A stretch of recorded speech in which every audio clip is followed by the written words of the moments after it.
8.4 East Asia. Physical geography. East Asia is surrounded by a series of mountain ranges in the west, Mongolia and Russia in the north, and Southeast Asia to the south. The Himalayas border Tibet and Nepal. The Karakoram Ranges, Pamirs, and the Tian Shan Mountains shadow Central Asia, and the Altai Mountains are next to Russia. The Himalayan mountains are among the highest mountain ranges in the world, and Mount Everest is the planet's tallest peak. These high ranges create a rain shadow effect, generating the dry, arid conditions that dominate western China.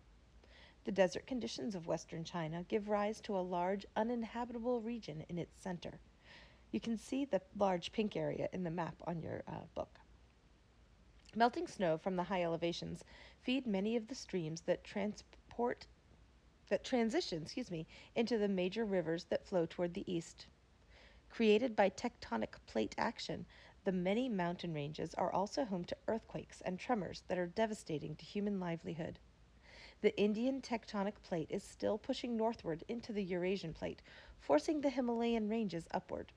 With an average elevation of 15,000 feet, the Tibetan Plateau is the largest plateau region of the world. It has high elevations and is sparsely populated, and the only places with human habitation are the river valleys. Lhasa is the largest city of the sparsely populated region.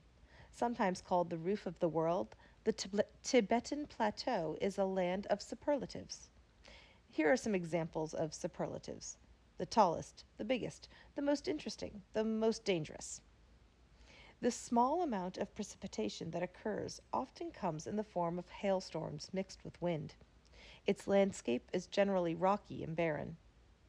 The vast arid regions of western China extend into the Gobi Desert between Mongolia and China. Most of China's population lives in its eastern region, called China proper, with fresh water and good soils and fertile agricultural lands that provide an abundance of food for the enormous Chinese population. To the south, the temperatures are warmer, with hot and humid summers and dry, warm winters. The North China Plain at the mouth of the Yellow River has rich farmland and is the most densely populated region in China. Northwest of Beijing is eastern Mongolia and the Gobi Desert, a desert that extends into the independent country of Mongolia. Northeast China features China's great forests and excellent agricultural land. Many of China's abundant natural mineral resources are found in this area. Balancing mineral extraction with the preservation of agricultural land and timber resources is an issue for the area. Lying north of the Great Wall and encompassing the autonomous region of Inner Mongolia is the vast Mongolian steppe, which includes broad flat grasslands that extend north into the highlands. North China includes the Yellow River Basin, as well as the municipalities of Beijing and Tianjin. Areas around parts of the Yellow River are superb agricultural lands, including vast areas of loess that have been terraced for cultivation. Loess is an extremely fine silt or wind-blown soil that is yellow in color. By the way, the Yellow River gets its name from that, and I'm pretty sure I'm pronouncing it wrong, so make sure you watch the video. Deciduous forests continue to exist in this region, despite aggressive clear-cutting for agricultural purposes. The Great Wall of China rests atop hills in this region. Most of western China is arid and has large regions like the Taklamakan Desert that are uninhabited and inhospitable because of hot summers and long cold winters, exacerbated by the cold winds sweeping down from the north.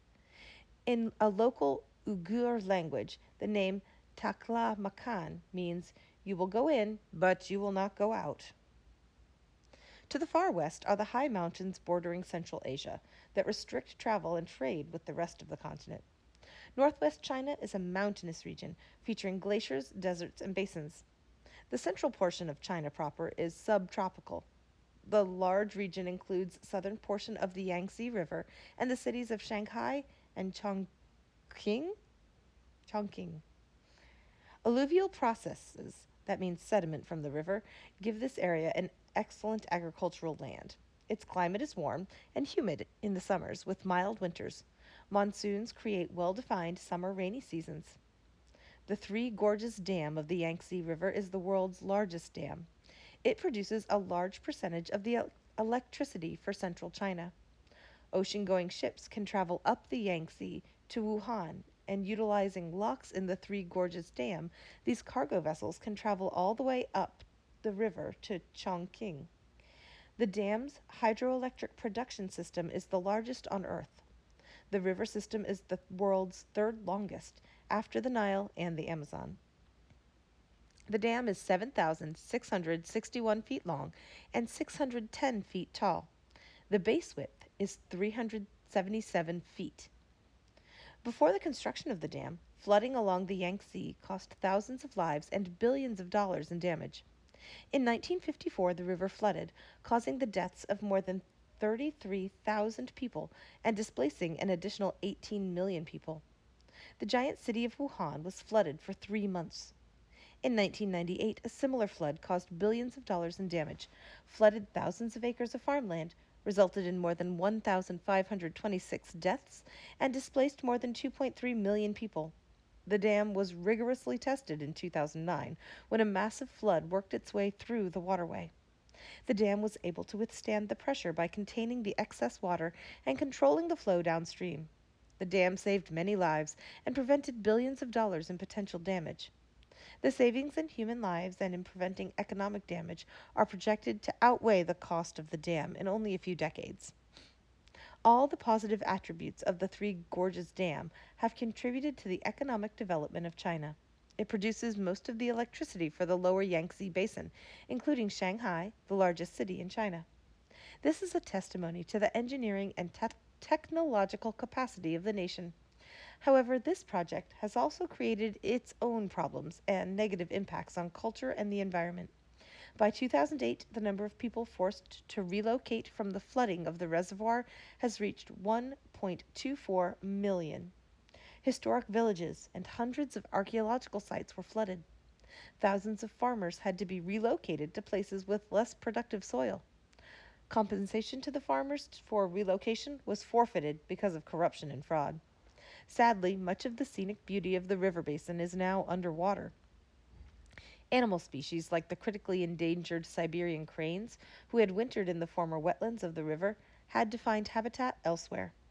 The endangered Yangtze River dolphin has been doomed to extinction because of the dam and the amplified river activity. The dam restricts the flushing of water pollution and creates a massive potential for landslides along its banks, exacerbating the potential for the silting in of the reservoir and the clogging of the dam turbines. The dam also sits on a fault zone, and there's concern that the massive weight of the water in the reservoir could trigger earthquakes that may destroy the dam with catastrophic consequences. The Yangtze River is a valuable and vital transportation corridor for the transport of goods. Sichuan is among the top 5 provinces in China in terms of population and is dependent upon the Yangtze River to provide for its needs and connect it with the rest of China.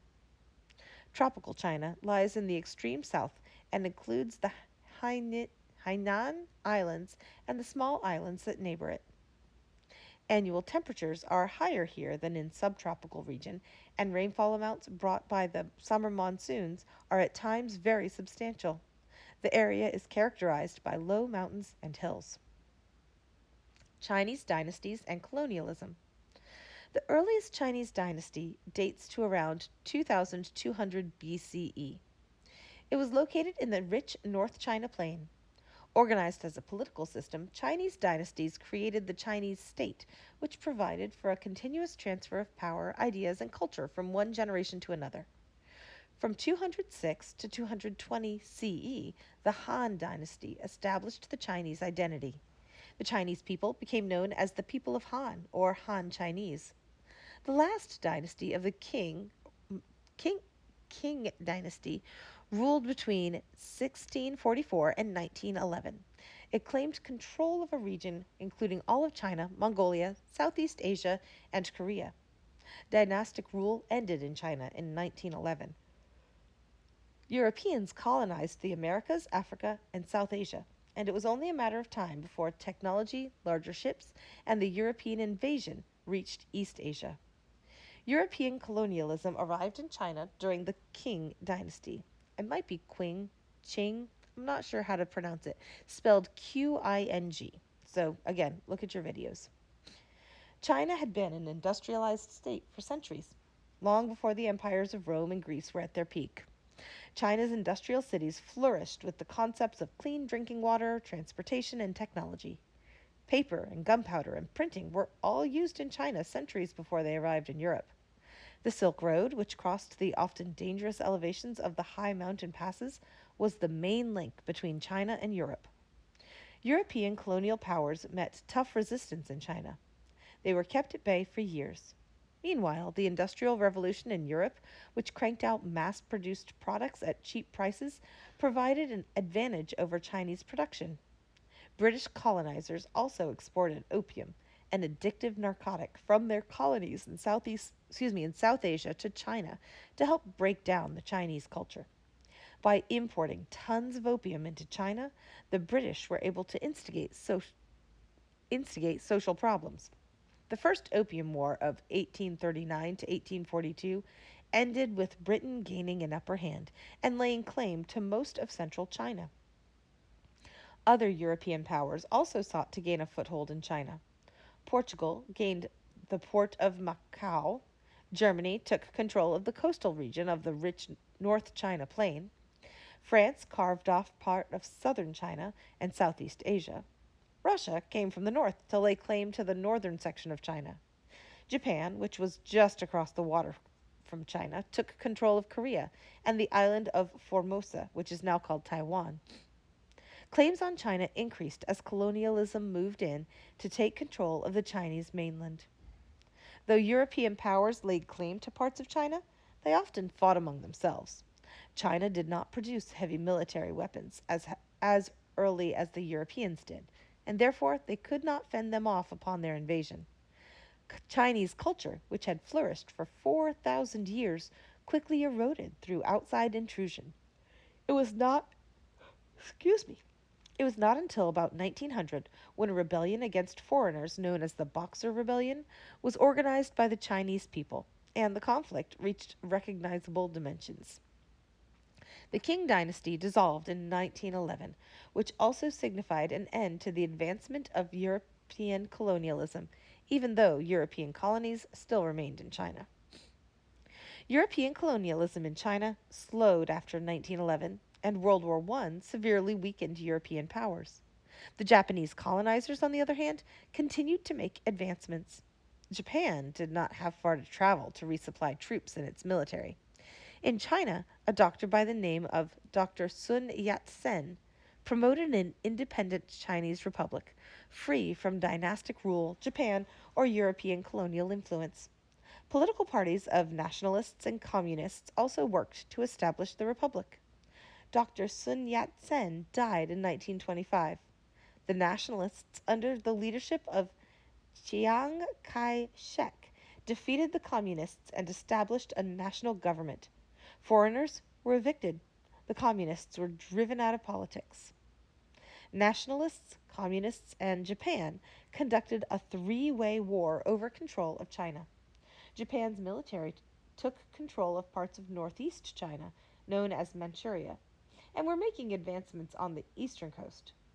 Nationalists defeated the communists for power and were pushing them into the mountains. The Chinese people were in support of the two parties working together to defeat the Japanese. The Long March of 1934 was a 6,000-mile retreat by the communists through rural China, pursued by nationalist forces. The people of the countryside gave aid to the efforts of the communists. The Chinese were primarily interested in the defeat of Japan, a country that was brutally killing massive numbers of China's people in their aggressive war. In 1945, the defeat of Japan in World War II by the United States changed many things. Japan's admission of defeat prompted the end of Japanese control of territory in China, Taiwan, Korea, Southeast Asia, and the Pacific. By 1948, the communists, who had become well organized, were defeating the nationalists. Chiang Kai shek gathered his people and what Chinese treasures he could and fled by boat to the island of Formosa, or Taiwan, which in 1945 had just been freed from Japan. Taiwan was declared the official Republic of China. The Communists took over the mainland government. In 1948, Communist leader Mao Zedong, Mao Zedong declared the establishment of the People's Republic of China with its capital in Peking or Beijing. Japan was devastated by US bombing and defeated in World War II. Its infrastructure was destroyed, its colonies lost. Japan had to begin the long process of rebuilding its country. Korea was finally liberated from the Chinese dynasties and Japanese colonialism, but began to experience an international political division. Political political structures in the second half of the 20th century in East Asia were vastly different from the political structures that had been in place when the country began.